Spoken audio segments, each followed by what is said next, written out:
it's State Representative Seth Grove. Welcome to another edition of Legislative Report. Very excited to be here at Bald Hill Distillery, newly opened, about a year old, and I'm here with the man, the myth, the legend, Jim Runkle. He is the distiller. Thank you so much for having me. How are you doing? Good. So first and foremost, what made you want to get into the distillery business? Not your typical, like, I'm going to wake up and make moonshine today. So what got you involved? A long story. A long story. We basically messed around with wine with my grandfather and beers when I was younger, and got into distilling with a couple of friends of mine, and got away from it for a long time, and then started doodling with it again a little bit here and there. I got an investor, and he was interested in it. We just took off with it. It was just like, okay, let's just go and see what happens. It was definitely a long, exhausting, tiring ride. Yeah. I mean, but we got there, you know, after about 3 or 4 years worth of work and on the building and paperwork and lawyers and all that kind of Go through the liquor control board and that Yeah, entire process for yeah. distillery, because it's quite new in Pennsylvania to redo the distillery, which is quite unique because we have a long history of moonshine. Moonshine, whiskey making, Yeah. wines, beers, all kinds of stuff here in the area. We have the oldest brewery, Yangling. Yeah. We have the Whiskey Rebellion out west. So long history here in I think Pennsylvania. I think Straub Brewery. Straub, yeah. Straub's have, been around for a while too. Yeah. But now I just wanted to bring back a traditional moonshine that people were hunting for, because you got a lot of distilleries that are making whiskeys, specialty liquors, and stuff like that. And you have people who are just hunting actual moonshine, which is what I make, actual moonshine with a copper pot still. Wow. And one of the most unique, we'll take a look at that in a little bit, of your distillery setup, but you have a pretty cool connection on who made your... Yeah, Rocky Point Copper Stills built my pot, 200-gallon pot still. And then he's a builder. He built for Chico and the Moonshiners. One of his stills were aired on there. And we had the Thumper system with the glass jars made by Tennessee Thumper Stills. They built that up last year, and Big Chuck from Moonshiners actually drove it up, and we helped set it up that night. Wow, that's pretty cool. Yeah, pretty neat. And it's a kind of a small, kind of close-knit community, still distillery. So you basically communicate with the fellow. We have a few distilleries opening up here in New York, but it's not really a big conglomerate yet, right? No, not really. I mean, there's a lot of distilleries around, and whoever we do know that have distilleries we're friends with. I mean, we get along really well. Like my cousin, she's married to Old Republic. Is their cousin, so that's kind of joined together somehow or another, and it's pretty cool, something we get to talk about, and sooner or later we'll collaborate on whiskey or something, put one together. Very cool. So hours of operation, kind of when are you open? Thursdays we're open from 4 to 11. We have an open mic night. Got a lot of guys coming out playing, really good talent coming out and playing. Fridays we'll have somebody pay somebody to come in or play, or just one of our friends. We have a couple songs that have been written for the distilling and the background of everything, which they'll be putting them on air here this month for our big birthday bash. Saturdays we're open from noon to 12 or noon to 11 at night, and we usually have like a paid band in or something and go there. And then Sundays are open from noon till 11, and that's just our noon to 7. I'm sorry, and that's just a calm down day, because a week after Friday and Saturday of partying, I've never thought I'd ever be partying like as much as I do. Yeah. And it's fun, but it's tiring. When I get home, the last event we had with the car show, literally slept the very next day away. It was gone. So it was pretty hurt, a lot of stuff going on at one time. Yeah. But- And you have a great site here. It's just to be Farrell's Nursery. So you have a lot of open space. If I'm not mistaken, it was pretty vacant, so you had to build the building. Well, the building was here. Okay. It was pretty well trashed, and you know, over the years it was pretty bad. Trees growing up all around. Yeah. So I just took bulldozers or whatever and just shoved things out of the way, and we had to get permit from the township before the the LCB would even look at us to do anything. Once we got through that process there, then it was go on the building. You know, it was just a Morton building shell. I ordered a bunch of wood and just went for it. You know, had some blueprints built up and didn't care for the blueprints a couple times, and finally I just said, let's just do it. And when the blueprints came, I struck some lines and put the blueprints up in the cabinet, and it was the last I looked at them. Yeah. You know, just whenever build everything out of my own head. Yeah, that's nice. You did a phenomenal job. Thank you. Yeah. You have outside patio as well. So it's your big time kind of winter or summer months. You do your primary large business. We have one of the greenhouses is heated. It'll seat about 70 people. Okay. And usually in the winter, I'll close off the sides between the doors, and we'll open the doors up, and you can walk back and forth and keep everything heated. So we can actually fit more people.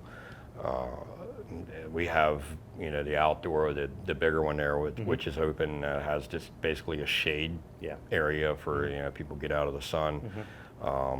We haven't quite packed everything yet, but when we do, I hope we have enough staff here to do it. Yeah. You know, it's going to be a lot of work, a lot of running, literally a lot of running. So let's go over your kind of moonshine. What flavors do you make? I have the Jimmy Jacks, which is the first one we did. That's at my regular corn whiskey or corn liquor moonshine. It's 90 proof and it's traditional backwoods moonshine. And then I have the White Lightning or the Lightning Shack, which is 90 proof, and that's just a sugar base with a traditional moonshine. I had the Pappy's Peach, which we did a memorial for my father-in-law on there. That was his favorite drink, Pappy. You know, the peach. So we decided to just call it Pappy's Peach and to have his picture put on it. And that's 40 proof. And then we have the Autumn's Apple, which is 40 proof, and that's actually my daughter. We put on there because her name's Autumn, so what fit perfectly. Yeah. And then we have the chocolate cherry bombs, which are a real big seller. They're 40 proof. They have like a caramel, chocolate, salted flavor in a cherry, which you take a shot with that and eat cherries, and it gives you good punch. Awesome. And you can get them all here. Do you have any other kind of off-site selling spots, or just here for right now? No, we don't have any off-site selling spots. We're looking at another store down in Railroad. Okay. That we might be opening up down there at a Crab Shack. And then we have Gift Horse in York, which buys our alcohol, and we have a couple of different meetings with some other breweries we're going to start working with. Awesome. But yeah, it's going really well with that, and our name's getting out there a lot. I mean, I have people all over the country wanting this stuff, and I'm like, well, I can only make it so fast. Yeah. You know? Yeah. So, yeah, it's going to be an interesting ride here for the next year, I think. Yeah, awesome. So you come here, you can get food. You have a food truck here as well, and then you do your own barbecue. We do our own barbecue. We're going to do on June 22nd when we have a birthday bash. I'm going to do about maybe 300 pounds of chicken. It'll be seasoned smoked chicken, which is a really big hit. Yeah. We're going to do that probably maybe one or two more times this year, you know, with this one, and then maybe another one here towards the fall. We'll do that, and then in the summers I make a hot iron kettle soup. Wow. You know, I'll do like chicken corn soup or chili or something, and cast iron kettle like you would back in the day. Yeah. So that's awesome. You keep everything very traditional. I love it. I love it. Obviously, we have our bar here. Do you have other forms of alcohol as well? Yeah, we have, not alcohol. Yeah. We have the beer. We have Gift Horse beer. We have Yingling Lager Light, Lancaster Strawberry Wheat, Evergreen Brewing Company. We have. We're looking at a couple other brewing companies too, bringing different beers in and trying them out. Gotcha. we like to go out and sample them too, which is a good time because you get to know the other owners, and you know, it's definitely interesting, you know. And I'm not much of a beer drinker anymore. I used to drink a lot of beer, but I don't touch it anymore. Same way with my alcohol. It's kind of like a job. Once you do it so much, it's like, why? Yeah. And what's the purpose? I mean, I'm back here drinking this stuff at 192 proof. Getting clear down to 80. And then at the end of the day, I'm done with it. I just drink soda. I mean, if anybody comes in here and they're like, why aren't you drinking? Well, I'm drinking soda. So. And obviously you have other soda and stuff for designated drivers. Yeah, exactly. And then we have wine, different PA wines that we're working with too. That which is, you know, it's working pretty good. Yeah, it's a great partnership with all the Pennsylvania wineries. Obviously, there's some microbreweries there and stuff. So it's a great little thing you're building here. Yeah, it's like a little family, really. You know.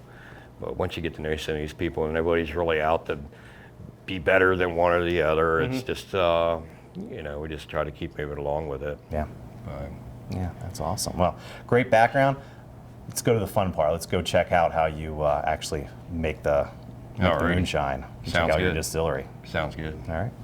Here we are back at the distillery, and obviously the kettle is tuned up, ready to go. And Jim, what are we looking at? And how does the magic happen? Well, basically what this thing here is our Tennessee thumper. It redistills and repurifies our alcohol about 9 times. This is actually a thumper right here.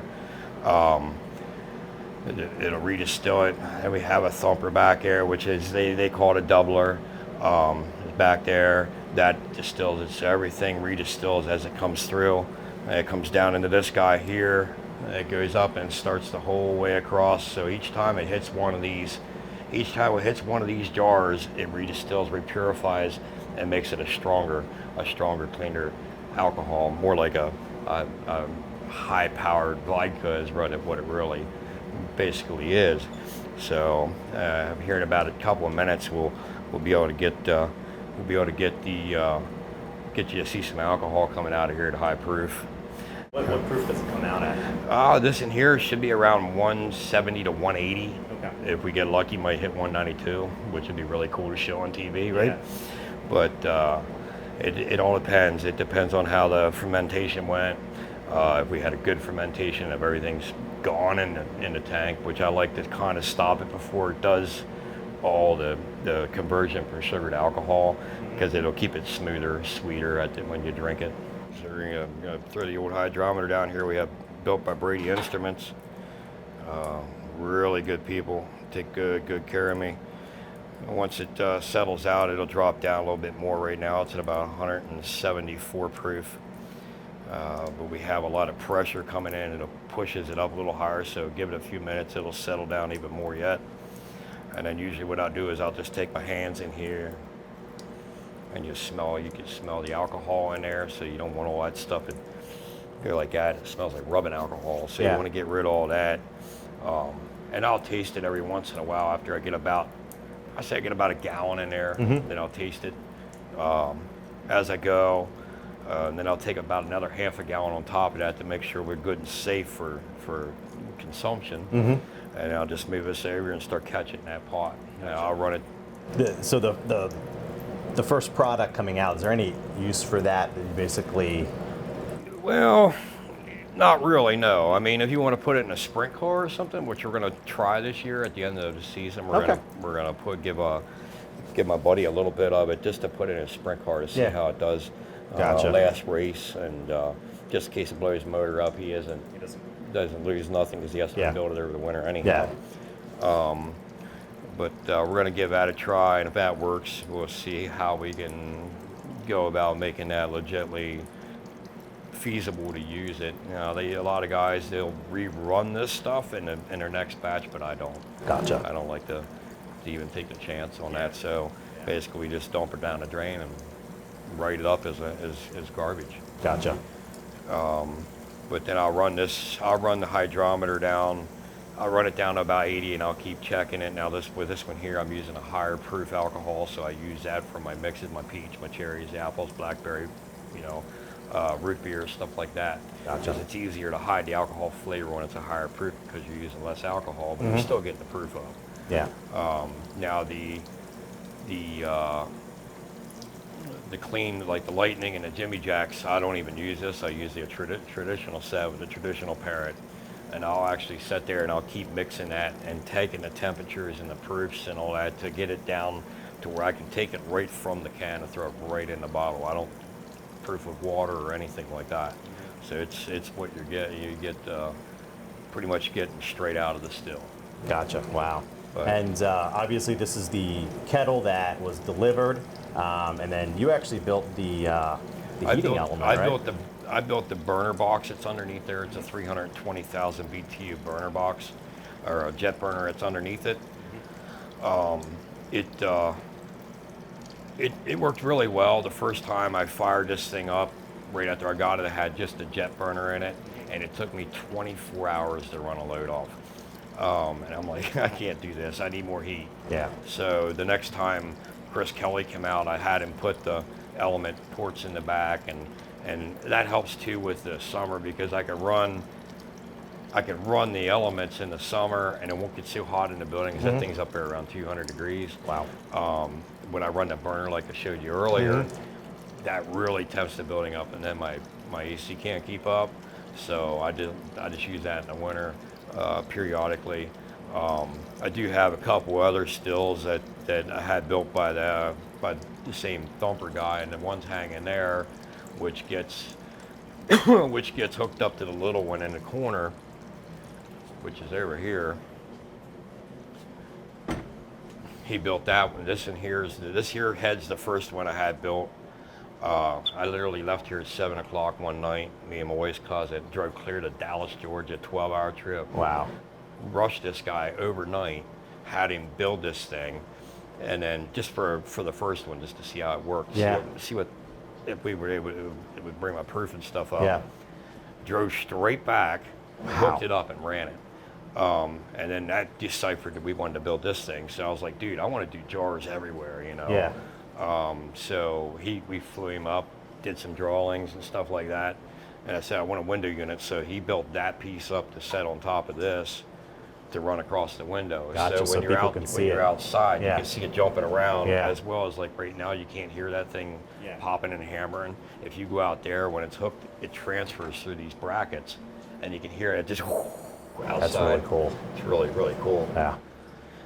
That's awesome. Yeah, it's definitely neat. Definitely neat how it works and gibbers. Yeah, I love how you keep it traditional too. Yeah.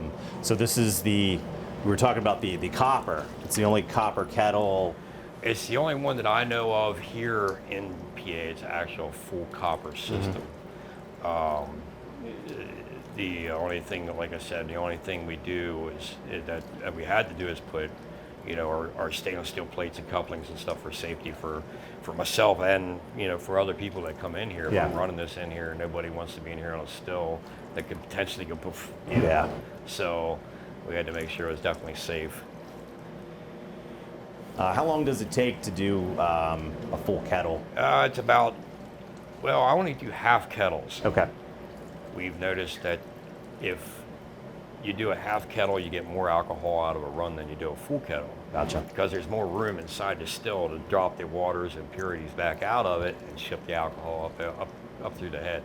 Gotcha. So I've been running half kettles, which works out good with these here because I can run 125 gallon at a time, and it's half full. So usually about two hours it takes to get it temped up, and then it takes about another about 8 hours on top of that to get it to where we need it.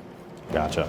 Then you need to be here the whole time to manage the heat, the temperature, and I got it dialed in pretty much now that I know where to set everything and just let it go by itself. Yeah. I can try to get some other stuff done inside the house and kind of keep coming back to it and checking it. But once I get my heads out of there, you know, my 4 shots per se, then I'll switch over and then I'm good to go for another 6 hours on top of that, just to doodle around and stuff. I mean, right now it's actually running pretty fast. So it'll cool down a little bit, and then it'll start running a little bit slower, and then it'll just let it idle out the rest of the time. Okay. After you take care of the heads, you transfer everything over to these big containers and let it sit, or? No, I actually, once I take the heads off and I throw a lid on that and let that set. And then what I'll do is I'll switch to the big can, and I'm into it for anywhere from 6 to 10 gallons. It all depends on how everything fermented. And then I'll let that set for like 24 to 48 hours and let it air out really good and get that taint smell out of it. Yeah. Then I'll go ahead and throw it in cans, storage cans, and then we'll go from there for bottling. Gotcha. So you have water coming in to this point, and then you have your mash, right? Yep, I have over mash your kettle. in the big kettle. That's where all my heat and stuff is. I have water coming in here. It's basically a condenser. It goes through each one of these, and then it comes back out here, and then we ship it back out to keep it cool.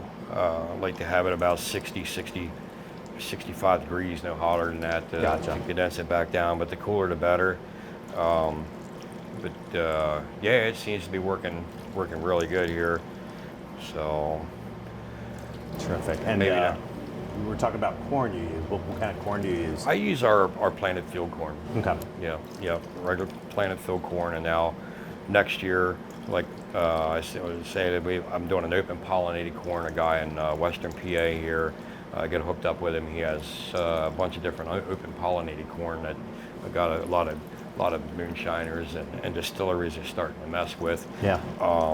So I'm taking 4 different varieties of corn. I planted it this past week, and we're going to make a special whiskey out of that for next year. Really cool. And try to get some neat, cool bottles up, limited bottles, and have it made up just to get rid of this stuff here. And then next year we'll do it again. We'll replant something else for the year after, and so forth. Yeah. And eventually I'd like to get into doing some aging, barrel aging and stuff like that. Yeah, it's definitely an interesting journey that I'm taking here. So quite the entrepreneur spirit to take a vision and a dream and make it a reality. A lot of work. Yep. All right, now we're ready to switch her over. And then another 6 hours. Another 6 hours. So what's the I do that. I put that on top there to keep bugs, dust, stuff like that out of the can as we're filling. And then I let it, like I said, I let it set for 24 to 48 hours to air out, get that taint out of it. Then I'll take it and I'll can it and store it. And when it's time to bottle or put it, make my mixes, and I got to do all my math and all that stuff to get my proofs right for to make it legit to sell. Do you have I guess there's probably a limit as far as how much % alcohol that you can sell? I think it's up to 150 proof. Okay. But anything over 100 proof, I think what I've been hearing is the taxes are a lot higher. So I try to have my stuff down at 90, which is still smooth and still do the same job as every other alcohol will. I had a lot of people asking for the higher proof and like, I can't do it, dude, So, but the 90 proof gives me a little bit of giveaway because I think you're allowed 0.15 of actual 90, and the temperatures and a lot of that stuff play a key part in it. Yeah, it's definitely fun. Definitely fun. You meet a lot of new people from all over the country. I got friends in Korea right now, and there are guys in Germany, California. I've had a guy actually stop in here from a magazine, talk to me. He heard about me on I guess it was on our Facebook or something, heard about me, and he was out this way doing a story somewhere, and he stopped in and hung out for a little bit. You get them from all over. You never know where somebody's from until they say where they're from. But that's why we basically put that thing up there. It's like, okay, where are you from? So you have a nice map, get a good idea, map and a United States map. Yeah, so get a good idea of where they're from. That's pretty awesome. So Jim, we're outside in a former greenhouse, which is open year-round. It's heated, pretty nice out here in the winter. You can rent this space, correct? Yeah, there's certain times you'd have to call and talk to the manager about renting it. We do a lot of different things out here. We'll have music out here, and then in winter we'll open everything up and we'll close the sides and open everything up to the building. So it's one big building per se, and it gives us a little bit more flexibility on how many we can have here. But it really works well for us. Terrific. And then obviously newer business. Obviously we were signed, established in 2017. Look to expand, do new lines of moonshine and Eventually stuff? down the road, yeah, I'd like to get into some more different flavors and stuff. But they're you got to have your formulas and colas and all that stuff approved. And sometimes it takes a month or two just to get that stuff approved. Gotcha. And we're working on a blackberry, a pickle, a root beer, trying to get all that approved to get in a bottle, as well as I'm going to be working on a chocolate rye moonshine here towards the end of the season. That got a lot of stuff that people like that. So we deal with different kinds of alcohol in there, different flavors, and then test them out. And if we don't like them, we don't do them. So Awesome. works great. Well, unfortunately, that's all the time we have. Jim, thank you so much for opening your business up to thank us. you. And Thank you. Obviously, thank you for having a creative idea and appreciate taking the risk as an entrepreneur to bring awesome adult beverage to Dover here. We really appreciate it and glad you decided to do this. And hopefully you're successful in the future, and love to hope chat so, too. back with you later and see how well you're doing. Thank you. Thanks again. That's unfortunately all the time we have for Legislative Report. If you have any questions, the contact information for Bald Hill Distillery and my office will be shown shortly. Thanks again for tuning in.